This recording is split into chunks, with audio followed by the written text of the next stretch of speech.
What is good, Osiris here, stuck in the middle. I want to go back on a live stream a while back. I got a question about what happened with Russia and Ukraine. How did we get here? And I want to do a not a full deep dive, just a big picture. What happened? How did we get here? I think the earliest place to go back to is the aftermath of World War II. After World War II, two emerging powers rose: the Soviet Union, that's now gone, defunct, it's now Russia, and the United States. Russia, or the Soviet Union at the time, actually, they were an ally in World War II. They never became a part of NATO, but they were a part, and NATO's basically just think of a homeowners association. You live, you pay your monthly dues. Donald Trump exposed that some people are paying more monthly dues than others. So the United States is really footing the bill. But you say, hey, if any one of us in this group of NATO gets into beef, we all get into beef. That's all it is. It's a dream come true for the military industrial complex, because if any one of them gets into war, that means you have a bunch of people that are going to need to pay you to get your tanks and all your resources ready for war. So after World War II, we were in the Cold War, Soviet Union, Soviet Union versus the United States. We call it Cold War because bullets weren't flying directly. We were fighting these proxy wars in the Middle East and all over the place. We were spying on each other, playing political games, just like we are now. Right now, we are in a Cold War. I don't know why it hasn't been labeled as such, but we are in a Cold War. And the same thing that we did to beat the Soviet Union, I'm digressing a little bit, is exactly what China is doing to us. So we are going down the path of the old Soviet Union falling apart based on this Cold War with China. I have no idea why no one is openly talking about it as a Cold War when it's clearly there. What really is the highlight of what's happening? This is the core of why Russia feels threatened. I always want to say Nordstrom's because of Nordstrom's rack in the department store, but Nord Stream 2, not Nordstrom's. I think I've actually said that on a video before. It's about resources and the pipeline and access to ports. Of course, that's part of it. But a bigger part is this is just a big game of Risk. Have you ever played the board game Risk? This is simply all it is. After World War II, Russia had verbal commitments from the United States that we wouldn't push NATO, the North Atlantic Treaty Organization, the group of countries in this, basically a country housing association, that if you get into beef with any one of us, we all get into beef, that we wouldn't push that east. Germany was kind of the dividing line. East of Berlin Germany had taken over a lot of that. And they were saying, hey, we won't push it east of that to take over and increase the amount of people in this organization. Because if you're not in the organization, you're more and more threatened, to the point where if you have so many people in NATO, NATO doesn't have to be a defense thing. NATO could say, hey, the Russians looked at us wrong. We all get into this and let's just take over Russia. That's absolutely possible. So this is a threat from Russia. The American headlines right now are playing this game about the Ukraine crisis already hitting American wallets. They're trying to garner support for Ukraine against Russia. But I want to show you why Russia has legitimate fears. Russia could never enter NATO. They were playing games about that back in the 90s, even 2000s, about, oh, Russia, why don't you just join our housing association? But in order for Russia to join, they would have to change their whole form of government. Your defense, if you're in NATO, the money you spend on defense has to be under a dictatorship type of, or authoritarian type of thing. But you could argue some of the countries in NATO they're just a pretend democracy, but they couldn't be in it. What made Russia lose trust? There were verbal commitments back with the father Bush, George H.W. Bush, and his Secretary of State, James Baker. They said, hey, we're going to sign this treaty and we're not going to expand NATO. Boris Yeltsin actually was talking about Russia joining NATO. I don't know if that was real or not. I'd have to look into that, but he he was talking about Russia joining it. But he had reservations because he was like, "You guys are still expanding NATO, so I don't trust you." So why did Yeltsin think that NATO had committed itself to not extend beyond its 1990 limits? It's because they got a verbal commitment from Baker, and it was said in speeches as well. There was nothing ever put in print though. But that's irrelevant because Russia expected and they were under the understanding that this was going to be the deal. So it doesn't matter if it was in print or not, if Russia should have thought that or shouldn't, they did. And instead, hopefully you can see this map if you're watching the video. This map is a great map, and it's showing you over time how NATO expanded east towards Russia. After World War II, you had the countries in dark blue that were in NATO. Then, as we go into the 1990s, you see Spain became a part of it, Germany, Eastern Germany. So we're going east of Berlin, where there was the verbal commitment that we wouldn't. Turkey came into it, so you're basically surrounding the whole wall on the western side of Russia. Then all these other smaller countries, Estonia, Latvia, Lithuania, Poland. And remember, if you have beef with any one of these countries, we all go down, including you, your sons and daughters, relatives that would be fighting potentially. So NATO was clearly threatening Russia. I know you can call NATO a peace-loving thing and we're there for peace, but if Russia's not a part of NATO and it keeps going east and it says if a bullet flies from Russia, we all go down, you could have a random skirmish that could cause people to justify invading Russia. And Russia is a vast land. So you can come up in Russia and not really have to fight in all those areas. It's a big threat because it's not like all that border is heavily populated cities. That's basically how Russia came into Ukraine right now with peacemakers. I love that. Everybody's labeling something the opposite of what it is. Putin said, "We're sending in peacemakers." You mean an army? Come on, bruh. Like this. Stop with this. These people are playing so many games, but you see, this is real life. Imagine you're playing Risk. The person you're playing against said, "I'm not those areas that the previous Germany had occupied. We're not going to take them over and put them into our NATO group." And then as time goes on, you're like, "Oh, you know what? We'll take this one. Oh, we'll take this one." And you're like, "Wait." Russia at some point is like, "Wait, what? I thought we what's going on?" Even if there wasn't an agreement, it doesn't matter. This is threatening to from Russia's standpoint. It's weird. The American media is always trying to taint things one way or another. But Russia, the reason why Russia got played is because they were a communist country. If there's one thing you don't want communists doing or socialists doing with communism, it's running economy. They run that into the ground. You want communists, socialists, you want them to as far the hell away from the economy as possible. Because what they do is they run the common person into the ground where they're in bread lines and food lines, paying hundreds of dollars for a loaf of bread or just begging in line for a piece of bread while the rich are eating grapes. Tax the rich. AOC going to the Met Gala, traveling first class, Patrice Colors. They're all falling under that same old, they're not real socialists, but they're following under that path.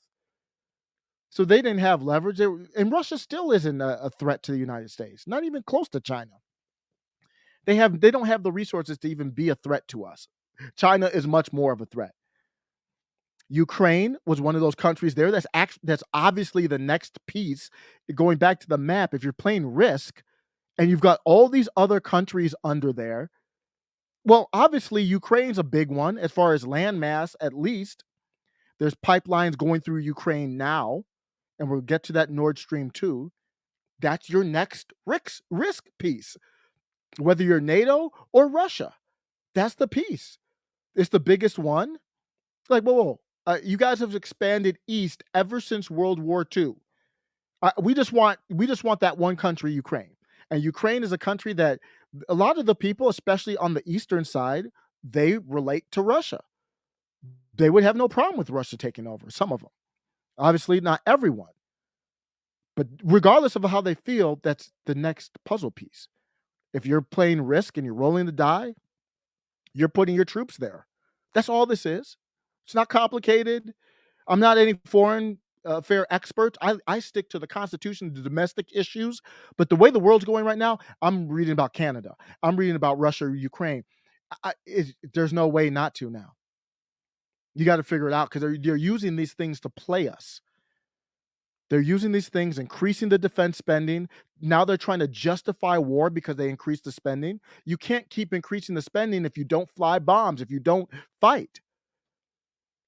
So there's all this storm. And then you have Biden's relationship with Ukraine and then Biden's relationship with China. So all of these things is a perfect storm. Trump out of office, Biden in office. Trump was a wild card. Nobody wanted to mess with Trump. China didn't want to mess with Trump. When you talk about business, and you can apply this to war, in my opinion, again, I'm no expert, but just my opinion, someone who is unpredictable is a liability and you fall back. So in business, if you get into business, you're getting into this any type of aspect of business and something's unpredictable, that's not good. You want things to be predictable. Trump was unpredictable. Putin didn't know if he had Putin would have never done this under Trump. And I'm not trying to big up Trump. I'm just saying it's different. Trump was not an establishment. Putin knows how Republican and Democrats are going to act. And then on top of that, in my opinion, Russia, China, and Iran are all in their own anti-NATO. I don't think they have an official write-up, but they don't need to. They roll together. So Biden's compromised, in my opinion, and the whole country is compromised by China right now. But was Trump? I don't think so. He didn't prove that he was. He was actually going head to head with China. So Putin's like, I'm not doing it under Trump. I could, but Trump is crazy. He was tweeting like, man, Trump could have tweeted, we're sending in troops or whatever. And I would have been against it. Or Trump would have been like, we're sending in drones. Don't do this. Nothing. Biden's not going to do any of that. And I don't want it to happen. But that's what's happening. Biden became president. Putin's like, I don't know who the next president's going to be. America's in this revolutionary war, like the truckers going to DC. That's more revolutionary action. And then also we've got civil action, just like the Portland stuff with Antifa versus people who are against Antifa. So we've got a whole lot going on. China's controlling us. So, but we don't know what's going to happen in 2024. Putin's like, let's do it now. Biden was very, very suspect with Afghanistan. There was so much miscommunication between him and the Defense Department. It was crazy, crazy stuff. So Putin's like, this is the perfect time to act. No need to wait. That's what this is all about. Putin indicated that NATO's expansion was an existential threat. That means a threat to the existence of Russia. Don't just take it from me. Here's another view of the risk board. And this time I'm showing you where the bases are. NATO base with multinational troops, NATO ballistic missile defense facilities. Forget about the resources, forget about the ports, the port access to Ukraine through the south. Forget about all that. Look at the risk board.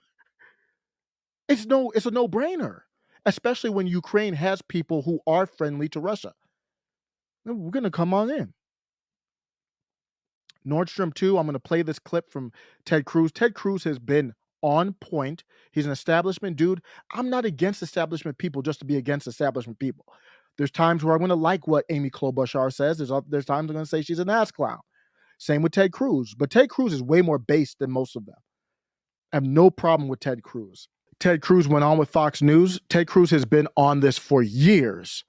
I listened to a lot of the congressional hearings. He's been grilling people on Nord Stream 2. It's one of his things. They get scared when Ted Cruz gets the mic because they know they're going to tear him apart. And he's based, from what I've seen. Have we done all we can? Not remotely. And tragically, Europe is on the verge of war because of the weakness, the fecklessness of Joe Biden. I heard a minute ago Admiral Kirby make reference to Joe Biden is just the face. So I have no problem with Ted Cruz saying because of Joe Biden, he's the commander in chief, but it's obviously much deeper than Joe Biden. Like, he's not running this thing.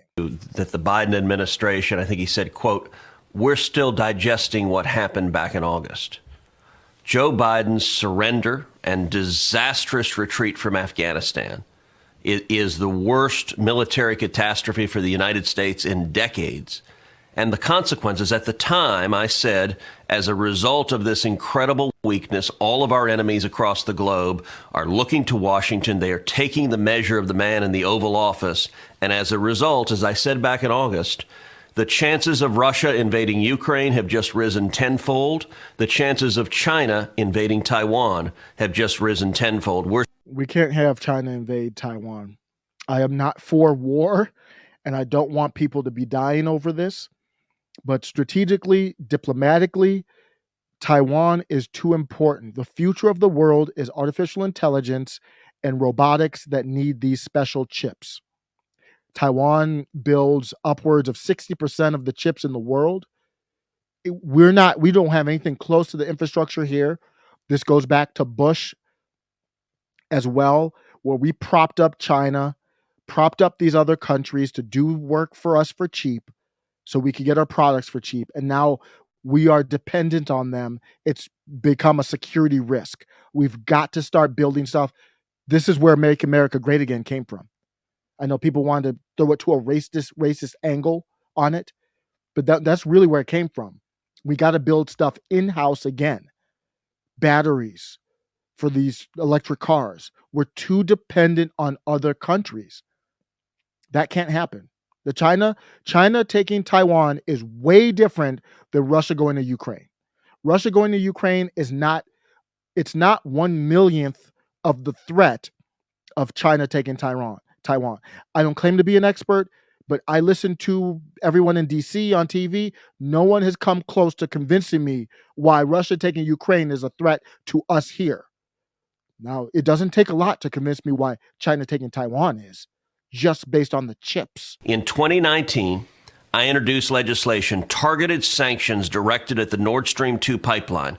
Nord Stream 2 is the pipeline that Putin is building from Russia to Germany. The reason he's building the pipeline is that it skips Ukraine. It goes right around Ukraine. Why? Because the real insurance that Ukraine had against invasion is that Putin has to take his energy, his natural gas, in pipelines that go through Ukraine. Once he builds Nord Stream 2. I want somebody who disagrees to tell me where he's wrong. I've followed all of this, especially when Joe Biden got into office. I never did a video on it just because it just wasn't, I was doing other things, other videos. But Biden lifted the sanctions against the company that was building this Nord Stream 2 pipeline.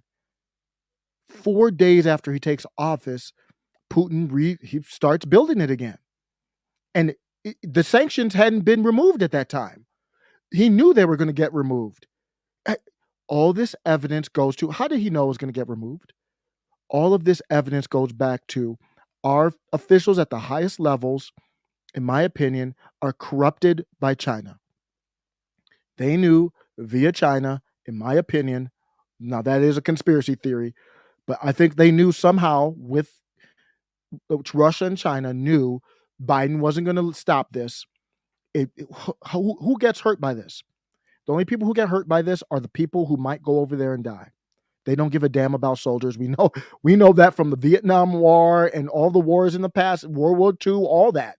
All that is people like the guy with the funny mustache and all other people using human capital as a pawn in their chess game or their risk game.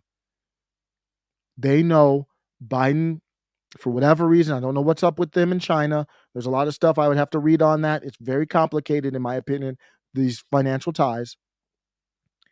And they knew that he was going to lift that. The military industrial complex, these defense contractors, they knew you allow the pipeline to go through. We're going to have a war. We're going to have some type of funding of military stuff to NATO because obviously everyone knows Russia's going to go in. If you look at what the Ukrainians want, they've been very explicit. They've said two things. They've said, number one, if you want to stop a Russian invasion, they've asked the United States explicitly, put sanctions on Nord Stream 2 right now today. Joe Biden could do that this morning.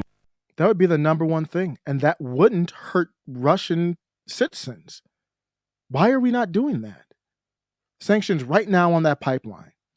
So if you go through and we cut the pipeline from Ukraine, you're done. I haven't even heard anybody ask the question. I've heard it, but not a lot. Refuses to do it. And they said, number two, provide lethal military aid. Give us the weapons to defend ourselves. And you know, last month, I forced a vote in the United States Senate on sanctions on Nord Stream 2. Every single Democrat in the Senate had voted for my sanctions legislation twice previously. But notice these Democrats have already voted for that sanction. It was under Trump.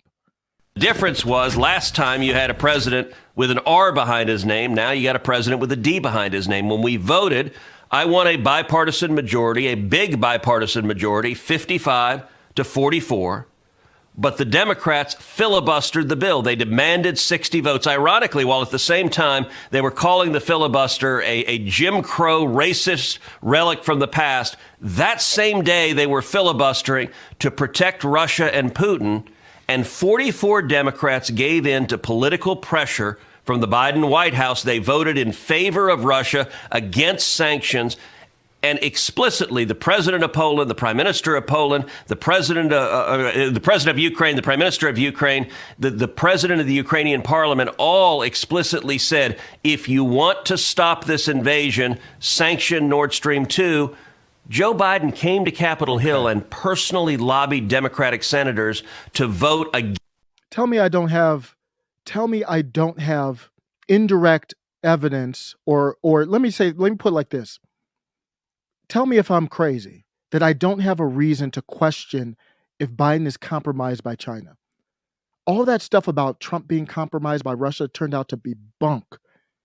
And I entertained it. I was more blue-pilled back then. And now I know it was gunk to cover up for the real threat, which was China. And Trump went hard at China. So Trump went hard on China. Nobody gave him credit for that, at least in the establishment. And he never had problems with Russia like this. So why aren't we honest about this? Why is Joe Biden going to lobby on not doing sanctions on the Nord Stream 2 pipeline? I've heard the question asked sometimes. No one ever answers the question. And then on top of that, I'm going to leave it like this. I'm going to leave out here. On top of that, the Democrats used the filibuster, the same thing that they called racist, to stop the bipartisan sanctions. Something does not smell right. Let me know if I'm crazy. Let me know what you think. Take care.